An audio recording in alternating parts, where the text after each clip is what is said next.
আসসালামু আলাইকুম। শেয়ার বাজারে বিনিয়োগকারী যে সমস্ত ভাই বোন আপনারা আমার সাথে রয়েছেন তাদের সবাইকে আমি স্বাগত জানাচ্ছি। আজকে একটি অত্যন্ত গুরুত্বপূর্ণ বিষয় নিয়ে আমি কথা বলব। কারণ হচ্ছে আমরা অনেকেই শেয়ার বাজারে বিনিয়োগ করে থাকি বা অনেকেই শেয়ার বাজারে বিনিয়োগ করার পরিকল্পনা করে থাকি। তো আমরা অনেক বিষয় না জেনে আমরা আসলে বিনিয়োগ করে ফেলি। পরবর্তীতে দেখা যায় যে আমরা আমাদের ইনভেস্টমেন্টটাকে একটা ঝুঁকির ভিতরে ফেলে দিই, অথবা আমাদের ইনভেস্টমেন্ট থেকে আমরা কোনো গ্রোথ তো হয়ই না, বরং আমরা সেখান থেকে অনেক ইনভেস্টমেন্ট লস্ট করে আমরা মার্কেট থেকে বেরিয়ে যাই। তো সেই ক্ষেত্রে আমি আপনাদেরকে জাস্ট কয়েকটি টিপস দিব, যেটা হচ্ছে how to choose a good stocks. আমরা কিভাবে একটা ভালো স্টক, ভালো শেয়ার চুজ করতে পারি সেটার বিষয় নিয়ে আমি একটু কথা বলবো। জাস্ট ফিউ পয়েন্টস, এই পয়েন্টগুলো যদি আমরা সবাই যদি মনে রাখতে চেষ্টা করি, অথবা আমরা যদি এই পয়েন্টগুলা সম্পর্কে জানি এবং একটা স্টক পিক করার আগে যদি আমি এই বিষয়গুলোকে যদি একটু চিন্তা করি, তাহলে কিন্তু I can choose a very good stocks. এবং যে স্টক থেকে হয়তো বা আমাকে লস নিতে নাও হতে পারে, বা লস হওয়ার সম্ভাবনা খুবই কম থাকে। তো সেই বিষয়গুলো আমি আপনাদের সাথে আলাপ করার চেষ্টা করব।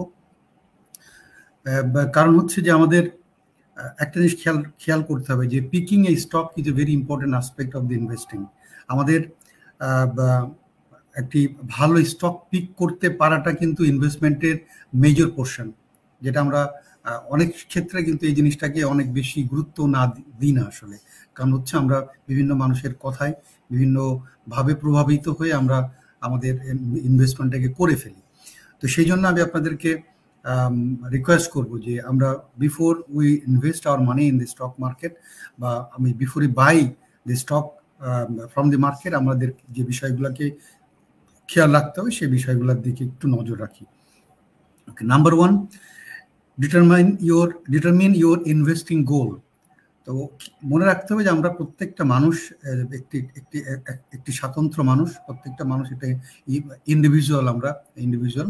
তো প্রত্যেক ইন্ডিভিজুয়ালই কিন্তু স্বতন্ত্র, বা প্রত্যেক ইন্ডিভিজুয়ালের কিন্তু প্রয়োজনীয়তা কিন্তু স্বতন্ত্র। কারণ একজনের প্রয়োজনীয়তার সাথে অন্যজনের প্রয়োজনীয়তার কোনো মিল থাকে না। সুতরাং আমার যে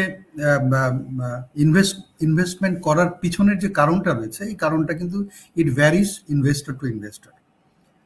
তো সেই জন্য আমাদের দেখা যায় আমাদের মার্কেটে কিন্তু বিভিন্ন সেগমেন্টের ইনভেস্টর রয়েছেন। ইয়াং ইনভেস্টররা রয়েছে, তারপরে মিডল এজ ইনভেস্টররা রয়েছে, তারপরে আমাদের সিনিয়র সিটিজেনরা রয়েছেন যারা ইনভেস্ট করে থাকেন, এবং বিভিন্ন এজ গ্রুপ, বিভিন্ন প্রফেশনেরও মানুষও রয়েছেন। তো সুতরাং প্রত্যেকটা মানুষেরই কিন্তু ইনভেস্টমেন্টের যে রিকোয়ারমেন্টটা বা ইনভেস্টমেন্ট গোলটা এটা কিন্তু ডিফারেন্ট। কেউ হয়তো বা খুব আর্লি এজে ইনভেস্ট করে এবং সে আশা করে তার ইনভেস্টমেন্টটা একটা টাইমে সে যখন with the passage of time সে যখন গ্রো করবে, সে যখন বড় হবে, তার ইনভেস্টমেন্টটা একটা বিশাল বড় আকৃতির ইনভেস্টমেন্ট তার হবে। আবার কেউ আছে যে তার এখান থেকে একটা নিয়মিত হারে বা একটা সার্টেন ডিউরেশন পর তার কিছু ইনকামের প্রয়োজন রয়েছে, সেই ইনকামটাকে যাতে মিট আপ করা যায় সেই জন্য সে ইনভেস্টমেন্ট করে থাকে। তো আবার অনেকের আছে যে ঠিক আছে, আমার ব্যক্তিগত জীবন মেনটেন করার জন্য যে রিকোয়ারমেন্টটা, যে অর্থের প্রয়োজন সেটা আমার আছে, বাট আমি additional I want to go for leisure time, I want to go abroad, or আমি একটা লাক্সারি লাইফ লিড করতে চাই, সবকিছু তার জন্য তো সে প্ল্যান করে একটা ইনভেস্টমেন্ট করে থাকে। তো সুতরাং every individual has his own goal to invest here. তা আপনার গোলটা কোনটা সেটা আপনাকে খুঁজে বের করতে হবে, as to why you want to invest in this market. তো আমরা দুই ধরনের ইনভেস্টরটা মার্কেটে থাকে, একটা হচ্ছে ভ্যালু ইনভেস্টর, একটা হচ্ছে গ্রোথ ইনভেস্টর। তো ভ্যালু ইনভেস্টররা কারা হয়ে থাকে? নর্মালি যারা হচ্ছে একটা বাৎসরিকভাবে একটা আর্নিং, মানে ডিভিডেন্ড বেসড কোম্পানিগুলোতে তাদের ইনভেস্টমেন্টটা তারা নর্মালি করে থাকে, যে কোম্পানিগুলো থেকে তারা একটা রিজনেবল অ্যামাউন্টের একটা ডিভিডেন্ড তারা পায় এবং সেটা দিয়ে তারা সন্তুষ্ট থাকে। আর যদি কখনো তাদের ক্যাপিটাল গেইন কখনো যদি হয়, তাহলে ঠিক আছে, that is added advantage, but they are mostly focus on the dividend, right? Then the next group of the investor is the growth investor. Growth investor তারা হচ্ছে they don't bother about the dividend and others. তারা dividend নিয়ে কখনোই তারা চিন্তা করে না। তারা হচ্ছে how to maximize their portfolio বা তাদের ইনভেস্টমেন্টটাকে কত দ্রুত তারা গ্রো করাতে পারে সেটার জন্য তারা এমন স্টকগুলোকে চুজ করে যে স্টকগুলা তাদেরকে একটা তাদের একটা দ্রুত গ্রোথ দিয়ে থাকে। তো সুতরাং আমার নির্দিষ্ট গোলের উপরে ডিপেন্ড করে আমি ডিসাইড যে আমি কি ধরনের স্টকে আমি ইনভেস্ট করবো। Okay, find the company you understand. Second point হচ্ছে আমার এমন একটা কোম্পানি চুজ করতে হবে যে কোম্পানিটা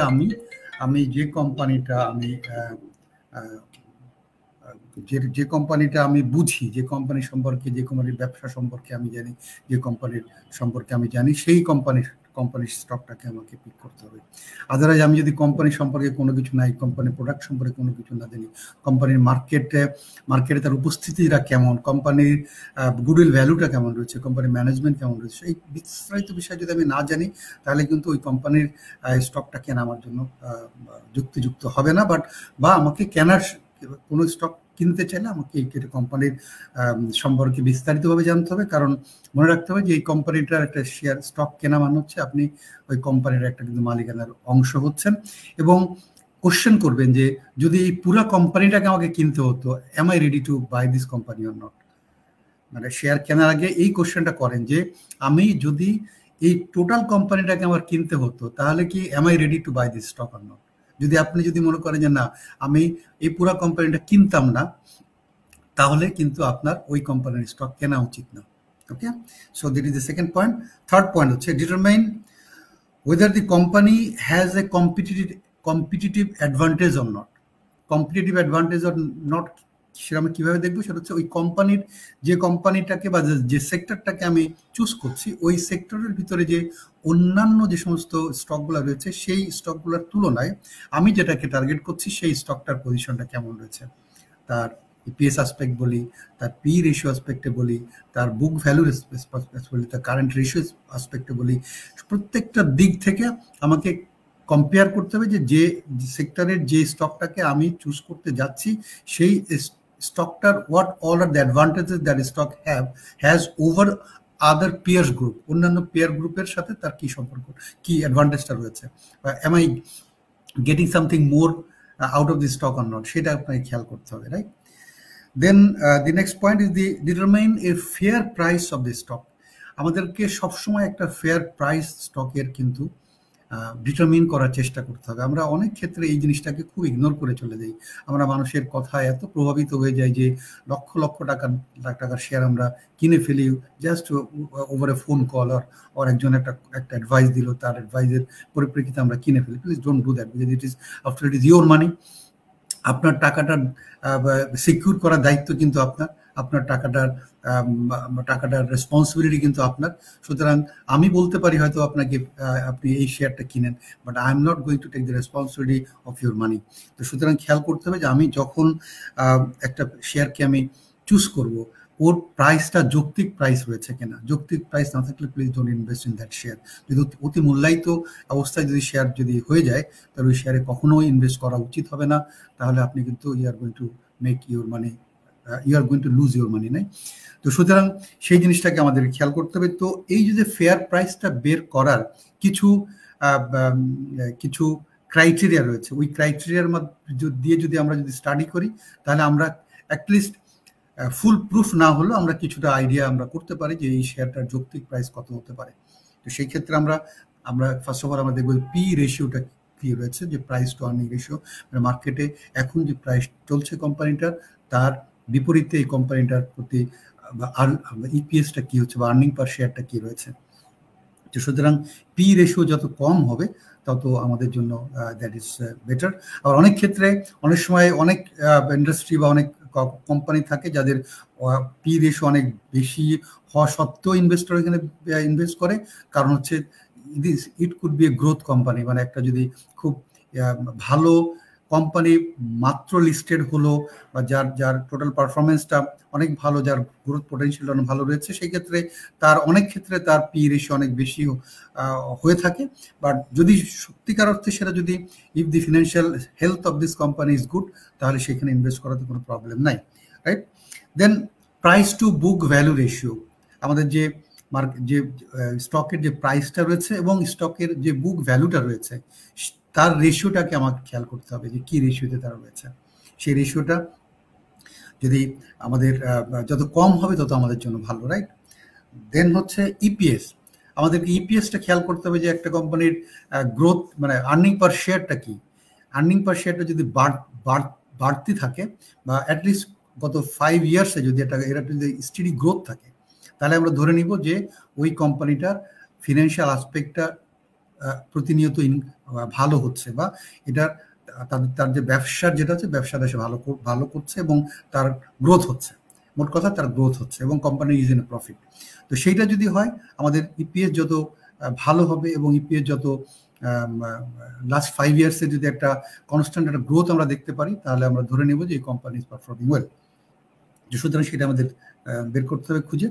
দেন হচ্ছে ডেট টু ইকুইটি রেশিও, এই কোম্পানির যতটা লায়াবিলিটিস রয়েছে এবং যে কোম্পানির যে ইকুইটি আছে, এই ইকুইটি এবং লায়াবিলিটির যে রেশিওটা আছে, এই রেশিওটা যত কম হবে, যে আমাদের ইকুইটি যত ডেট যত কম হবে, অথবা উল্টা দিকে যদি আমি বলি যে আমাদের ইকুইটি যত বেশি হবে দেন দ্যাট অফ দি ডেট, সেটা আমাদের জন্য ভালো স্টক।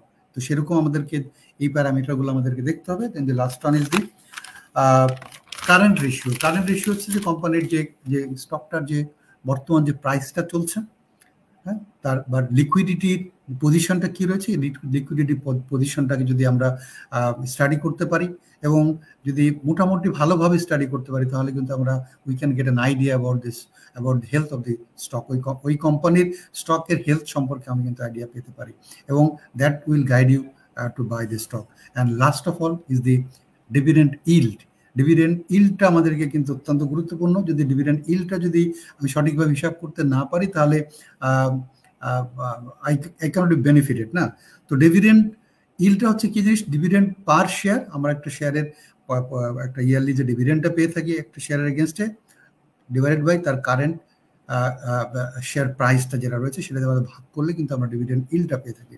কারণ আমি বছর শেষে আমার এই স্টক থেকে আমার কি ইনকামটা হচ্ছে বা আমার যে ইনভেস্টমেন্টের উপরে কি গ্রোথটা হচ্ছে, এই গ্রোথটা যদি আমি না বুঝতে পারি, তাহলে তো বেটার হচ্ছে আমি আমার কোথাও ফিক্সড ডিপোজিট করে রাখলাম বা কোথাও ইয়ে করে রাখলাম। তার মানে আমাকে দেখতে হবে যে আমি am I getting something more than that of the fixed deposit or the bond টন যেটা রয়েছে আমাদের ব্যাংকগুলোতে যেগুলো ইস্যু করে থাকে, সেইগুলোর থেকে কি আমি বেটার এখানে আমি কি আর্ন করতে পারছি কিনা বা আমার ইল্ডটা বেশি হচ্ছে কিনা। যদি সেটা যদি না হয়, তো যদি সেটা যদি বেশি না হয়, তাহলে তো why should I invest here taking all the risk.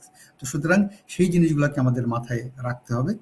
R last point যেটা হচ্ছে, সেটা হচ্ছে একটা ভালো স্টক চুজ করার জন্য লাস্ট পয়েন্ট যেটা, সেটা হচ্ছে যে buy a stock with a margin of safety. আমাদেরকে একটা স্টক কিনতে হবে যেখানে আমার মার্জিন অফ সেফটি রয়েছে।